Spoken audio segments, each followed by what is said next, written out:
Hey folks, everything new under the sun. Well, I want to show you this super polymer lithium ion battery.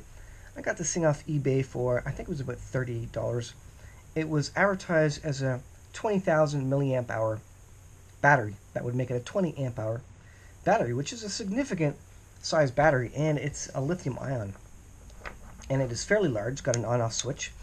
One reason I got this is because to charge it, it takes a 12.6 volt DC input, and it outputs 12.6 volts to 10.8 volts.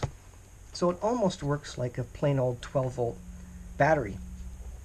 And I noticed that the charger on it, and this is the charger I got a little American converter there, but this little charger says lithium ion battery charger, but I don't think it's anything special. It is literally just putting into the battery 12.6 volts at 1000 milliamps. That means 1 amp charge and 12.6 volts steady. Now regular 12 volt batteries charge up to 13 volts, etc. What I'm interested in trying to do is using this as a standard 12 volt battery, and it doesn't seem to require any lithium ion charger. I think it has a circuitry inside it to do the lithium ion charging them, to do the equalization, etc. Because this would be, I think a lithium ion cell is 3.7 volts. So this would be like 4 cells. I'm not sure exactly. I'm not sure what exactly is in here. It's just a big square box and I can't really tell. But it seems to have some charging circuitry in it, which is interesting. So I wanted to see if this would replace one of my 12 volt off-grid batteries with a nice high quality, I don't know if it is or not, lithium ion battery, which should be able to take more deeper discharges and last a lot longer. So I had this solar power pack here, this X-Power unit. This has a 12 volt battery in it, obviously. It has lights on it. You can see lights on it. It doesn't work right now. It has an inverter in there. It has a USB and a 12 volt plug on it. And I did add this little 12 volt indicator. But this battery here, which is a little 10 amp hour battery, yes, a 12 volt DC, 10 amp hour sealed lead acid battery, it says there. And so I want to replace this because this is a great little off-grid emergency power pack for use in all sorts of situations. And mainly I use it for the lights, actually, and maybe the USB charging. It does come with a solar panel, which, if I can grab it, is right here. Now it's just a tiny 5-watt solar panel. This puts out, let's see, current max power charging rate is 290 milliamps. So that would be well under the limit of the circuitry here, which is 1 amp hour. And this would slowly charge that up to voltage. And this max voltage is 17.4. So a great little charger.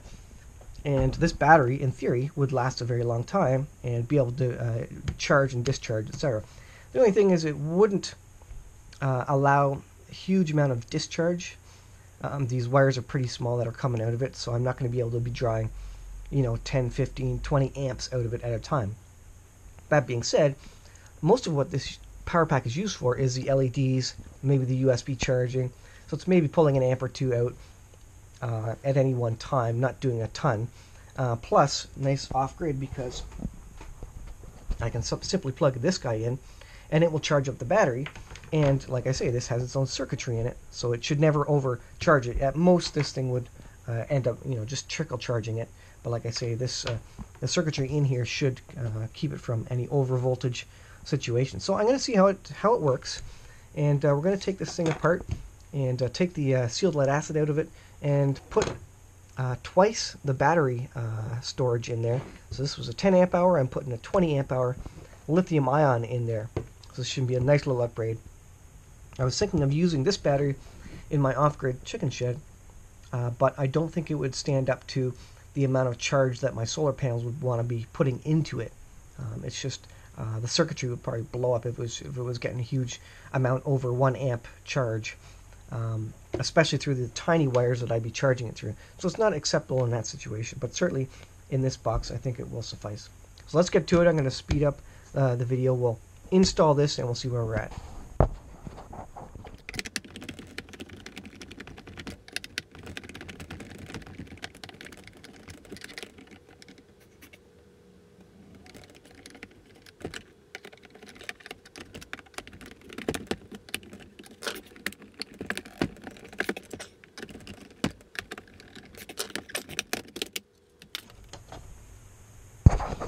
Alright, so we have the unit open. Here's a sealed lead acid battery.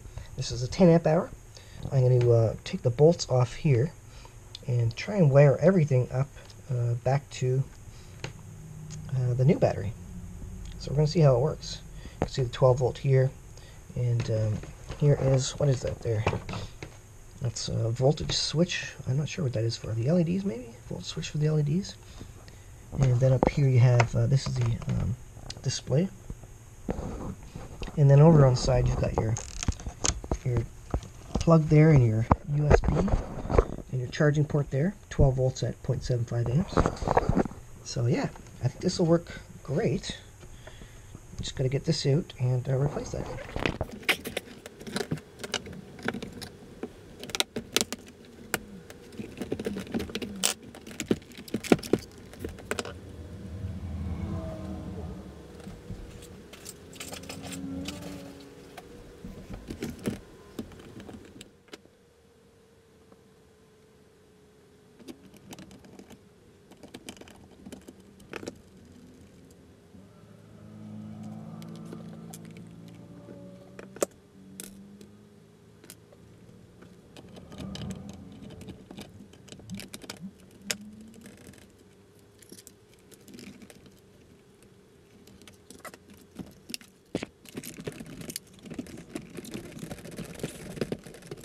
It's a heavy battery. Completely dead. Now what I'm going to do is I'm going to cut the end off the charger because, or will I do that? Maybe I won't do that. Let's see. I'm going to cut the power end off this brick here and put some, what do you call them? Some of these circly thingers on there so that I can connect them up, and I'll put them back on the bolts. So what we'll do here is just going to check the voltage here, make sure the voltage is correct, and make sure that the on-off switch actually does something. So if I check these two leads, nothing there. So if I turn it on, there's the on switch here. That lights up. Let's see if this brings any voltage. And there it is, 12.5 volts. So not a huge amount. It's not quite the exact right voltage you'd want, but it should be good enough to run this thing in theory. And so hopefully it won't need to take a whole bunch of, hopefully there won't be too much amperage draw. And it is nice to have a nice little on-off switch there, because you can use that to your advantage. And then I can continue to use this as a charging port. I could even just plug the original charger back into it and just kind of have the charger hanging at the side of the unit for auxiliary charging if I want. Granted, this has a charging port on it as well, which should just work just the same actually through these wires here. So normally these are going to multiple things and you have to balance the batteries. So I don't know if that's the case here. I mean, I could cause some explosion or something, but anyways, let's put some use my old-fashioned Canadian Tire Motomaster crimp kit. Put some circles on there, whatever you call them, and we'll try and put them on the bolts that I have. Let's see if that works. Do I have another one? Another small one that I can use here. I am running out of my bits and pieces. Anyways, we'll get to that and speed up the video here.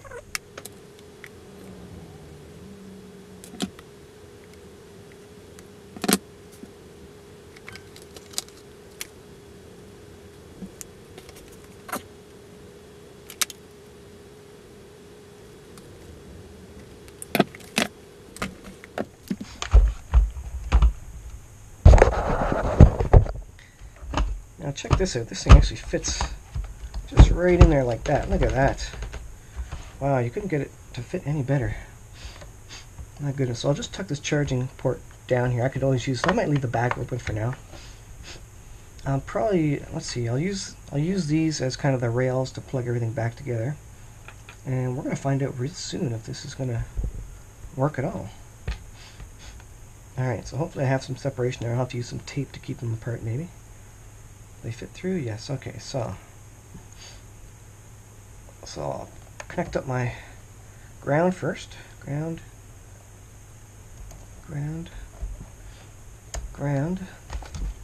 And I will plug in my little voltmeter that's on the top there. Ground. Put our lock nut on there, or our lock washer anyways, and nut.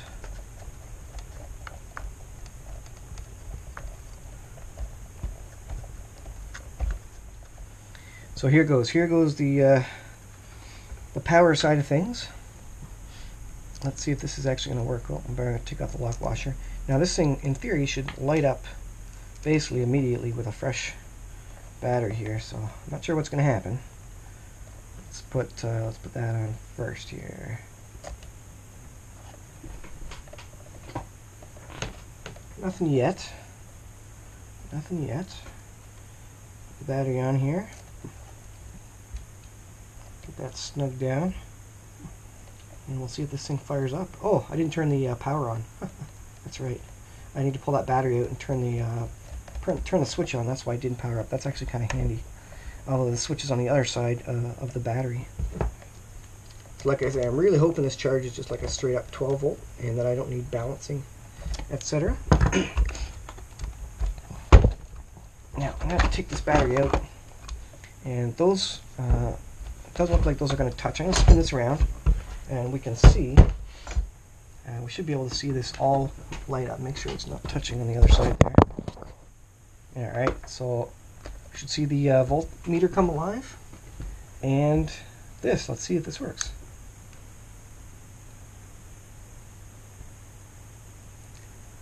And we get a whole lot of nothing. A whole lot of nothing. All right, let's spin it around. Let's see if there's voltage here. We've got the red light on the battery. I think that means it's working. So where's my voltmeter? Of course it's on the ground. Let's see if we've got any voltage here. Yes, I know the wires are backwards. 2 volts. Why is it saying 2 volts? It's drawing it down too fast. Well, maybe that's because, well, I don't know why that would be because. I'm going to take the little voltmeter off the setup there and check it. I just don't want it drawing down anything. I'll just do. Alright, let's power it up again and see what happens.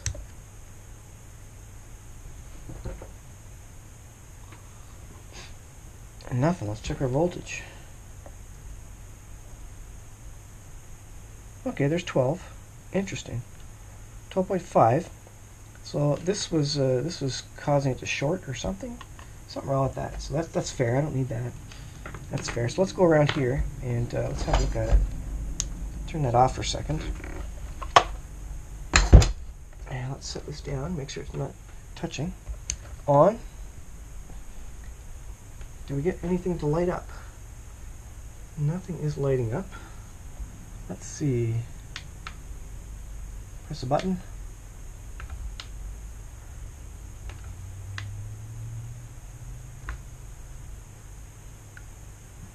Nothing wants to work here. Now I did have a question about whether some of these buttons over here were causing problems. You had to kind of press them real hard to get them to work. Check our voltage. We're at 12.5 volts. That should be plenty of voltage. So, what are we missing here? Oh, there we go. Oh, look at that. 60%. Okay, so it's working now. So, I guess the circuitry in here warns if there's too much draw. and it caused a problem. So now it's saying 60% charged. So the inverter is on right now, so I'm going to turn the inverter off. Let's see. Let's turn the USB on. Now, like I said, I have had troubles with these buttons before where you kind of have to press them real hard. They're not working for some reason. Alright, there's the inverter. Alright, there's the lights. You saw the lights come on there. USB. Hey, there's USB. Okay, so turn the inverter off again. We've got our lights. So that's kind of the sketchy thing about it, is that these buttons are kind of getting worn out. But they seem to be working now. So my only question now is if it will actually charge with the solar panel. So the USB should be on right now. If I were to plug something into the USB, let me try that. So I've got a little USB power pack here.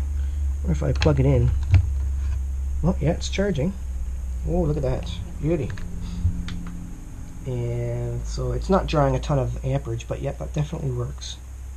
I assume if I tried my 12 volt it would work. I probably couldn't draw very much amperage out of this battery, just because of the small wires. It would probably heat up.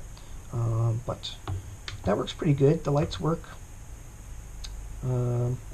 USB works. The 12 volt's going to work. I don't know how much I could plug into here with such small wires on the back of this thing. It would draw so much amperage that the wires would overheat. But that being said, it seems to be working. So, will this charge? Let's see.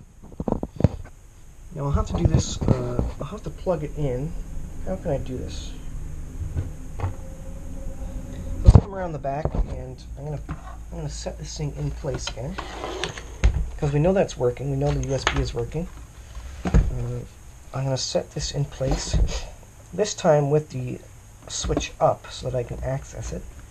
Being careful not to short this thing. Beauty. So now you can see the lights on in there. And that's just perfect, actually. It's almost like it was made to be in there. It's very snugly in there. I'll probably tape these up. But now the next thing is, like I say, is it going to charge? If I put a voltage in there, will it charge? So let's see. Well, let's give it a shot. Let's see what happens.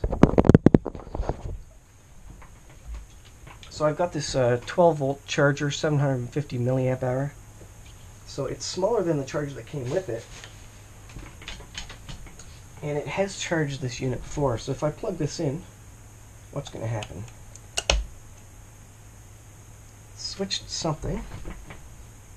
It shows charging over here. See it charging. You can see the flashing LED, 60%. Now I should be able to go over here. Now the problem is I don't want to... There's circuitry in here, so I assume it's working, but I don't know. I don't want to explode or anything, so I got to be very careful here. 12.7 volts. So yeah, that's charging. That is absolutely charging there right now. That's great. So now, if I unplug that and try and plug in let's see. If I try and plug in the solar power. So let me get a read on the voltage here, and I don't know if I'll be able to figure out if it's getting good solar. So it's at 12.55, 12.54 right now. So I'm going to plug in the solar panel. Just with this, it comes with this. It's a very, very small charge rate. So I might not have enough sun actually to provide. Yeah, it's not going to. I can't see that this is going to give me any reading. Because it's so small. 12.55, 12.54. If I go, let's see. If I put this up to my light, although that's not very bright either. Putting this off here. If I put that up to my light, will that see any voltage change at all? Might be too small to know. 12.55. Now it's not dipping down into 12.54. So it almost looks like that is charging it. It's just not, yep, it is charging at 5.6. Well, very good. I thought that was broken. I thought the charging capability was broken. So it looks like that little solar panel will indeed help charge this. It's going to trickle charge it, and this unit is going to try and get it up to 13 volts basically. So I think that works. I don't smell any burning in there. Anything burning? I don't know. I think that works out. So I've got my little solar panel here. I'll be able to put this in the window over there and charge the lithium-ion battery, which, like I say, is accepting of 12.6 volts. So this should allow me some deeper discharge cycles. It should be a lot more resilient than the lead acid. It should be able to sit there and not to have too much trouble. And it should last, in theory, 3 or 4 times the length of time that the lead acid, this guy here, lasted. Plus this has 20 milliamp hours of battery power. If the specifications were correct on it, it's called a super polymer lithium ion battery, 20 amp hours, like I say, twice the amp hour capacity of that. And it looks like all the functions work on here. The only drawback of this situation is that I won't be able to draw as much power. You can see the thickness of these wires here because they're expecting to be on a lead acid battery, which can push a lot more amperage. But as long as I stay aware of that and try not to draw too much power, especially out of the 12 volt, and I don't use the 12 volt much, but certainly the USB, the lights I use, I wouldn't be able to use the sockets, I don't think. I could probably try that. It would probably burn up the wires real quick. Might be able to run something very, very tiny off the 120 volt. I don't know. We'll see. But anyways, I think that was successful. So you can pick this guy up off eBay for, I think it was $40 shipped. And so I can't speak to its longevity right now, if the lithium-ion battery is actually going to be any good or last long in here. But certainly with this completely dead battery, this at least gives me new life to this power pack solar unit. And here's where the solar panel goes, right in the front there. So you can take this guy camping with you and set that up, and you got a little bit of power to charge your phones or whatever. It's pretty handy in a pinch. I do wish it had thicker wires so that you could draw more amperage out of it. But that being said, I'm just testing this, and if this works, maybe I'll get another lithium-ion battery, and you could probably put 2 together and draw twice the amperage from 2 in parallel there.